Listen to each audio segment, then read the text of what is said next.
আসসালামু আলাইকুম, শুভ সকাল। কেমন আছেন সবাই? আশা করি আল্লাহর রহমতে ভালো আছেন। এই তো সকালবেলা চাচি এসে আমাকে কাজ করে দিয়ে যাচ্ছে, সব কিছু কুটে বাছে দিয়ে যাবে। আমার জ্বর হয়েছে, অসুস্থ থাকার জন্য সকালেই চাচি চলে এসেছে। এইদিকে কবুতরের বাচ্চা নিতে এসেছে একজন, যেগুলো তো ছোট। আর এই যে 2 জোড়া বিক্রি হবে, এই 1 জোড়া আর উপরে আরেক জোড়া আছে, তাই ওনাকে দেখিয়ে দিলাম। উনি এখন নিবে না, পরে নিবে, তাই দেখতে চাচ্ছিল, তাই দেখিয়ে দিলাম। এই যে তারপরে চলে আসবো রান্না করতে।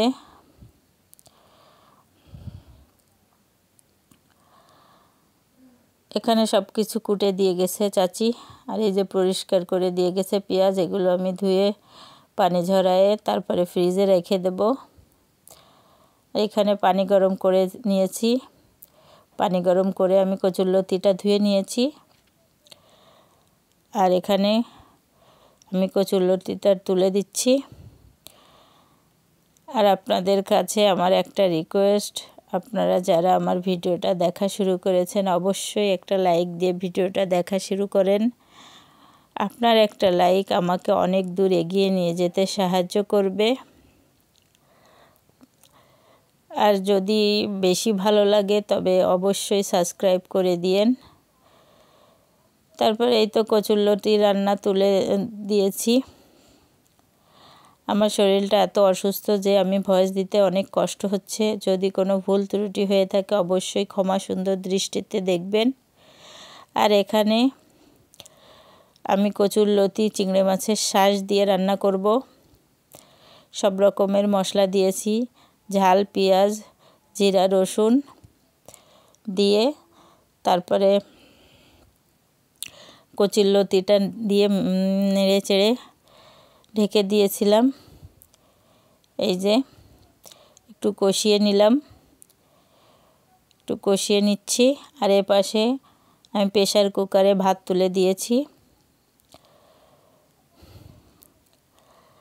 আর আমার কচুরলতিটা কষানো হয়ে গেছে।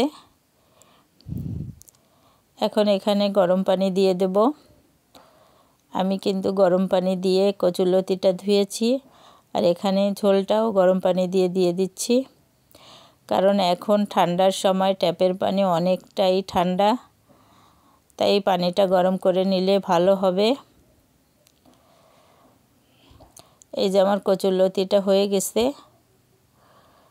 এত মজা হয়েছিল খাইতে, জ্বরের মুখে কিছুই ভালো লাগতেছিল না, তারপরে অনেক মজা হয়েছে। আর আমি তো এইসব অনেক পছন্দ করি। তারপরে আমি কচুরলতি নামিয়ে রেখে তারপরে এখানে মাছ ভেজে নিয়েছি। তারপরে ফুলকপিটা ভেজে নেব। ফুলকপি আমি খেতে পারি না, আমার গ্যাসের সমস্যা, কিন্তু এরকম ভেজে খেলে নাকি গ্যাসটা কম হয়, তাই ট্রাই করতেছি, দেখি খাওয়া যায় কিনা। তারপরে ফুলকপিটা ভেজে রেখে তারপরে দিয়ে দিলাম ঝাল, পেঁয়াজ আর জিরা, রসুন বাটা দিয়ে একটু কষিয়ে নেব। তারপরে এই যে হলুদ, লবণ দিয়ে নেড়ে চেড়ে মশলাটা কষিয়ে নেব। তারপর এখানে মাথা দিয়ে দিয়েছি।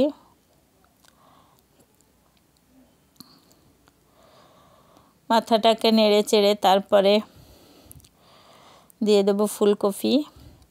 ভাজা ফুলকপিটা নেড়ে চেড়ে তারপরে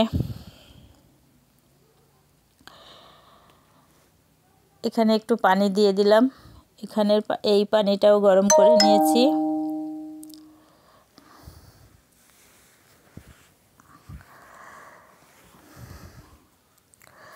তারপর কিছুটা সিম দিয়ে দিলাম। সিমটা দিয়ে একটু কষিয়ে নেব। এই যে আমার অলরেডি কষানো হয়ে গেছে।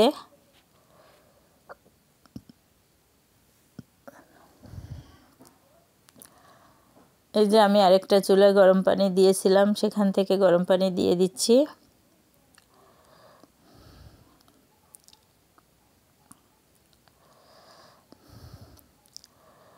এই যে ঝোলটা দিয়ে দিয়েছি। তরকারিটা হয়ে এসেছিল, তারপরে দিয়ে দিয়েছি একটা টমেটো আর মাছগুলো, ভেজে রাখা মাছগুলো দিয়ে দিয়েছি। এখানে আমার তরকারিটা কমপ্লিট হয়ে গেছে। এবার আমার তরকারিটা নামিয়ে রেখে আমার বিড়ালের জন্য মাছ সিদ্ধ করব। এই যে আমার বিড়াল তো খাওয়ার জন্য পাগল হয়ে গেছে।